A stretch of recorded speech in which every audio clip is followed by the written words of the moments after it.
I'm Karen Sutherland, and I'm coming here today on behalf or due to the generosity of Melbourne Water and your local council, and also Sustainable Gardening Australia, or employed by Sustainable Gardening Australia, which is also a really good source of free information if you're looking for really good information on sustainable gardening.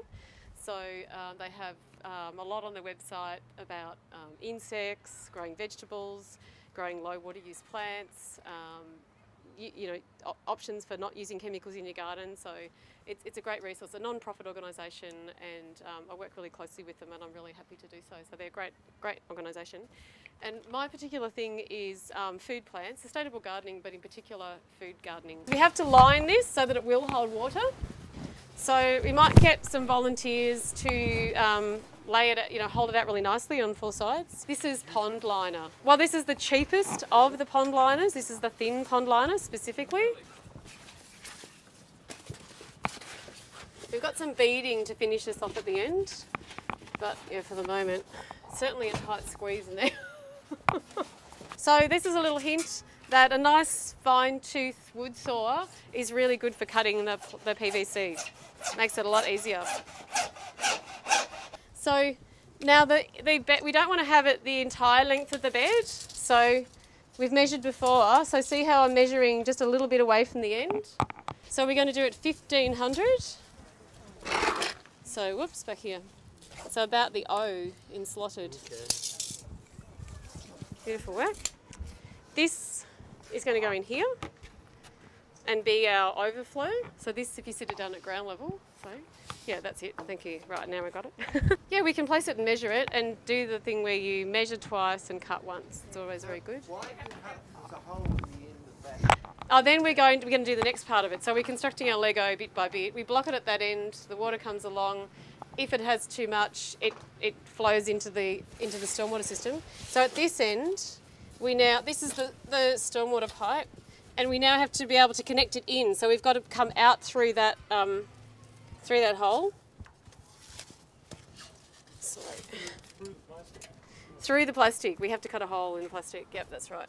Now what I'm going to do is make, when you go to make this cut, if you've ever made cuts in this sort of stuff before, you just do a little cross, and smaller is better, and you just work your way larger, and you'll be amazed at the size it can stretch through. So you do not cut a hole in this stuff the size of the pipe itself. You definitely do not do that. Yes, look at that. Genius. Did everyone see that wonderful piece of genius? Now don't open them all straight away. Might just wait till I move this way. Wait a minute. It's not open. That's all right. And also I have to make it level with my special sock feet. It's a special tool. Okay, yeah, so that's 10 now.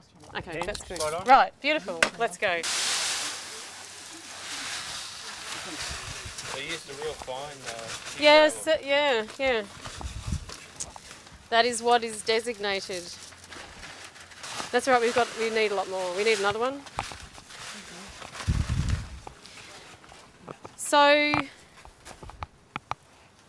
So when you do your calculations, what you do is measure your length of the bed. So you measure your length by your width, but you measure it internally, like because that's what you're filling up.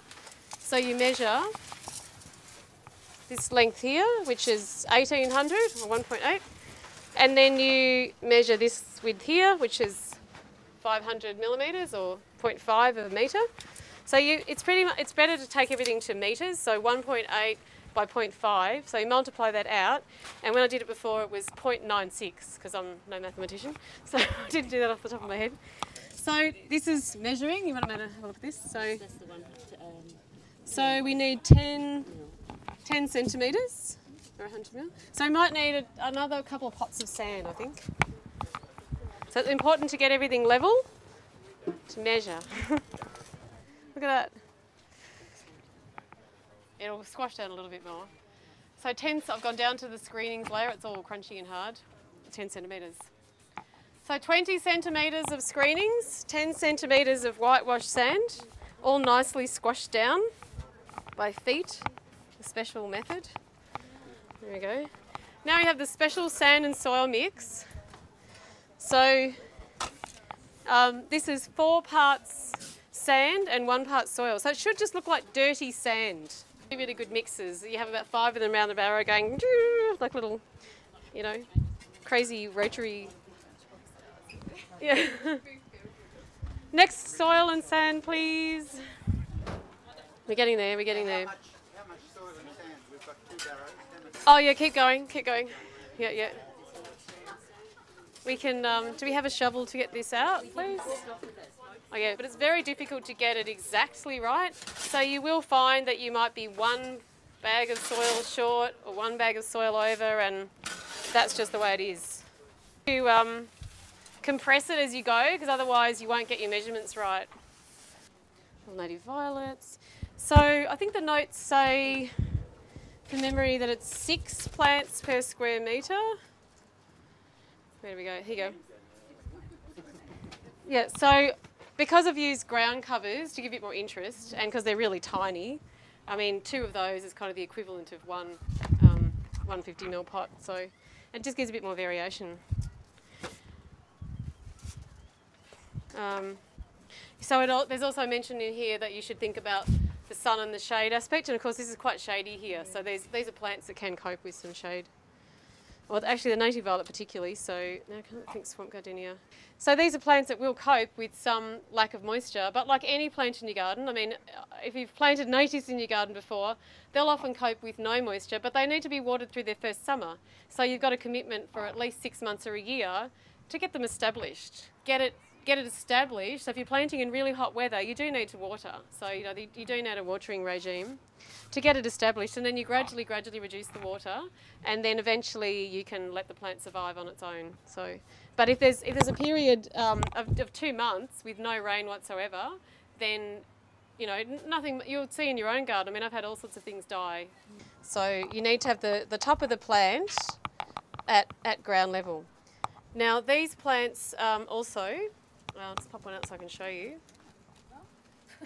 I'll pop out the mint. These plants have been planted in root trainer pots, so you can see that the roots are all pointing down. So in this case you don't need to do any snipping of the roots to encourage them to branch out, because they've been put in these special tubes. So they're designed, because they're little indigenous plants, they've been designed for really kind of quick planting into the ground. Hopefully. Yeah, I know. Hopefully, I've got the bit that I want. Okay, yes, that fits.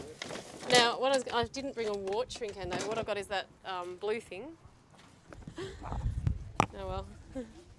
You kind of forget. You're just thinking, oh yeah, shovels, barrows, pots. You don't think socks.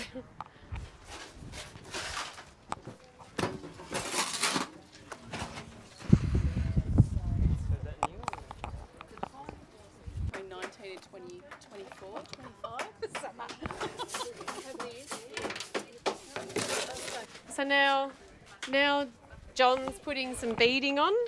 So this just tidies up the edge of the rain garden and holds it so that things can't go behind the liner. And then after he does this, we're going to use the scissors or the Stanley knife and just cut the edges off and make it neat.